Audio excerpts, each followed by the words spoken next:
మీరందరూ కూడా 5 సంవత్సరాలు చాలా ఇబ్బందులు పడ్డారు. నేను అడుగుతున్నా ఇక్కడే వాళ్ళని, 5 సంవత్సరాల్లో ఎప్పుడన్నా నవ్వారమ్మా మీరని అడుగుతున్నా. ఇంట్లో అయినా ఆనందంగా ఉన్నారా అని మిమ్మల్ని అడుగుతున్నా. రోడ్డు మీదకి వస్తే తిరిగి ఇంటికి పోతామని భరోసా మీకుందా అని అడుగుతున్నా. ఈ రోజు హామీ ఇస్తున్నా, నా ఆడబిడ్డల జోలికి ఎవడైనా వస్తే తాట తీస్తా. మీరు నిర్భయంగా ఉండొచ్చు. మీరు ఒకసారి గుర్తుపెట్టుకోవాలి, నాకు మీ మీద ఎక్కడా లేని అభిమానం ఇప్పుడు కాదు, 30 ఏళ్ల నుంచి ఇదే పని చేస్తున్నా.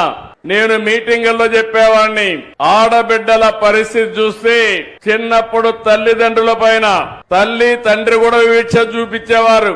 మగపిల్లలైతే చదివించేవాళ్ళు, ఆడపిల్లలైతే పెళ్లిళ్లు చేసి అత్తవారింటికి పంపించేసేవారు. పెద్ద అయిన తర్వాత భర్త పెత్తనం, సినిమాకు పోవాలన్నా లేకుంటే సరదాగా ఒక షాపింగ్ పోవాలన్నా పర్మిషన్ తీసుకొని వెళ్ళాలి. భర్తకు మాత్రం పర్మిషన్ లేదు, భార్యకు మాత్రం పర్మిషన్ కావాలి.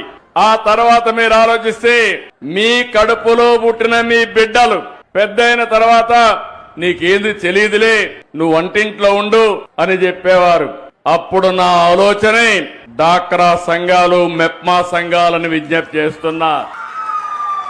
ఆ రోజు నేను ఒక మాట చెప్పాను, గుర్తుపెట్టుకోవాలి, మా ఆడబిడ్డలు తెలివితేటల్లో అందరికంటే ఎక్కువ. ఒక విధంగా చెప్పాలంటే ఈ రోజు మీరు ఆర్టీసీ బస్సుల్లో చూస్తున్నారు. నేను ఆ రోజు ఉద్యోగాల్లో కాలేజ్ సీట్లో రిజర్వేషన్లు పెట్టాను, 33% పెట్టాను. ఆర్టీసీ బస్సుల్లో కండక్టర్లు, డ్రైవర్లు కూడా రిజర్వేషన్లు పెట్టాను. నా ప్రయత్నం ఫలించింది. కండక్టర్లు మాత్రం వచ్చారు, డ్రైవర్లు మాత్రం రాలేదు.